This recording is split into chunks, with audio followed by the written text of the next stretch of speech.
Terus, ini penting juga, akal. Rumi termasuk orang yang memposisikan akal tidak sebagai puncak. Akal itu penting, tapi akal hanya transit. Akal harus dilampaui. Tidak boleh orang berhenti hanya di akal. Di Masnawi itu ada cerita yang mungkin sering dikutip orang. Cerita ahli bahasa dan tukang perahu. Jadi ada ahli bahasa naik perahu sama tukang perahunya. Sambil naik perahu terus ngobrol. Mas, tukang perahu, sampai ngerti nggak kalimat majmu itu apa? Nggak ngerti, Pak. Sampean sudah tua, kalimat majmu aja nggak ngerti. Rugi sampean hidup itu. Sampean ngerti nggak kalimat sastra itu kayak gimana? Nggak tahu, Pak. Apalagi sampean sudah umur tua gini sastra aja nggak ngerti. Buat apa umur sampean dihabiskan? Sampean ngerti nggak? Pokoknya diajak ngobrol gitu, dimarahi terus, dilecehkan terus. Tiba-tiba terus ada badai. Kapalnya mau tenggelam, katanya yang punya perahu, waduh ini Pak, sampean bisa nggak berenang? Nggak bisa. Sampean sampai tua berenang aja nggak bisa, ya wassalam, sampean mati, bye-bye, tak tinggal ya, sudah selesai. Nah, itu cerita ini terkenal, nanti variasinya macam-macam. Tapi ini Rumi mau nyindir bahwa ya bolehlah ada orang pinter, tapi sepinter-pinternya orang itu kan sesuai bidangnya. Yang pinter filsafat mungkin tidak ngerti sama sekali tentang fikih. Yang pinter fikih mungkin tidak ngerti tentang kalam. Yang teknik mungkin tidak ngerti tentang kedokteran. Sak jago-jagonya Habibie, kamu tanyain, Pak Habibie, ngerti nggak teorinya Ghazali tentang? Nggak ngerti dia. Dia ilmunya penerbangan. Jadi, enggak. Maka orang pinter yang sombong itu janjinya orang bodoh. Sepinter apa sih dia? Ilmunya seluas apa sih? Tidak ada. Orang itu selalu pinternya fakultatif, sesuai fakultasnya masing-masing. Tidak ada ilmu universal. Makanya tidak ada kuliah di universitas, yang ada di fakultas. Universitas cuma mengkoordinir. Kalau digabung dari banyak fakultas, jadilah universitas. Kan logikanya begitu. Jadi cerita ini sebenarnya Rumi menyindir, sejago-jagonya akalmu hanya bisa menangkap sesuai pengalamanmu masing-masing. Tidak akan lebih dari itu. Tapi saya ngerti dunia luar angkasa loh Pak. Paling kamu pernah baca buku tentang luar angkasa, kan itu aja. Filsafat saya juga ngerti, matematika juga ngerti. Yang kebetulan kamu ngalami membaca atau ngalami belajar. Yang tidak ya enggak.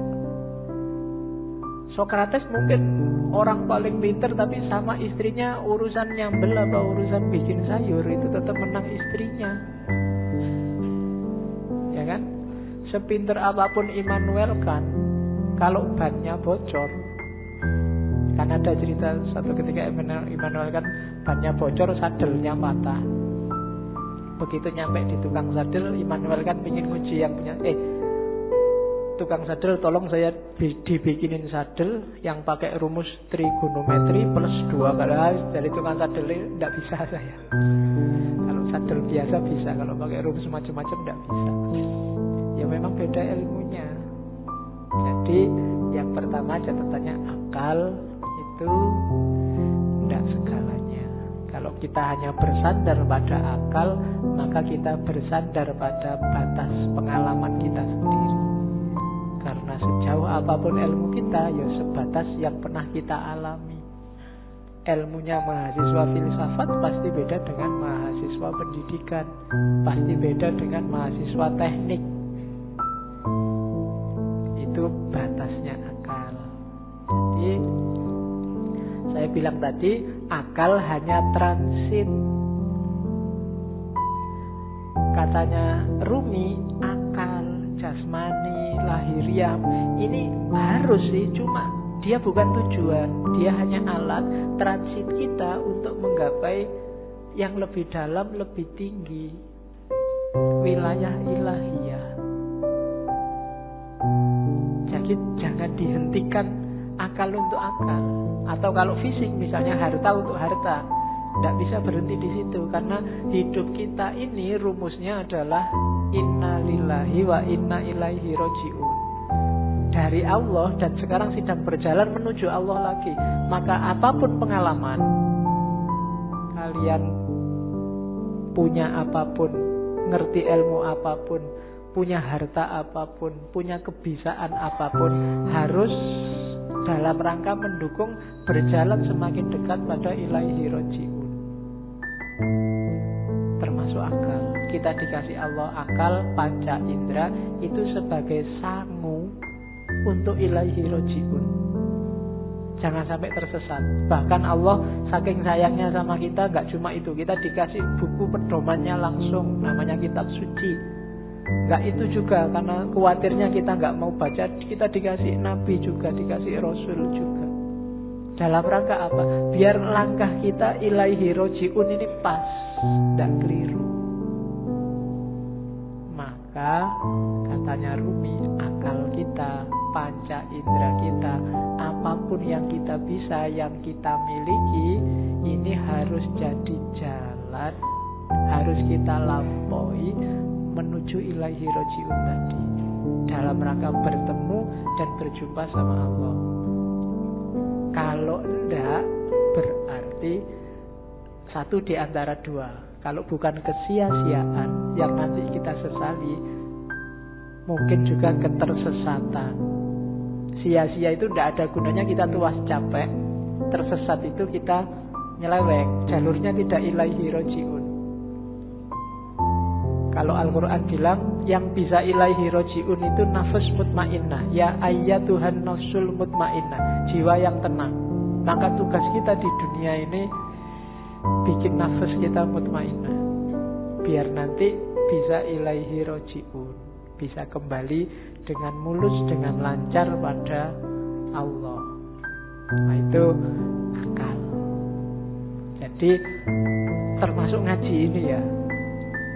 Ngaji ini tidak boleh bikin semakin jauh dari Allah.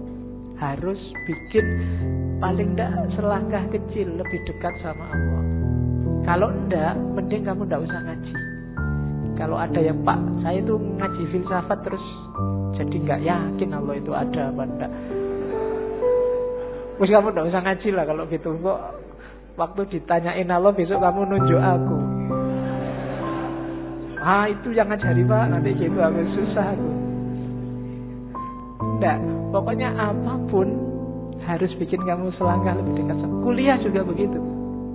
Kamu kuliah juga, target sementaranya sih untuk penyemangat itu kan ya IP lah, pekerjaan lah, tapi harusnya kuliahmu bikin kamu semakin dekat sama Allah.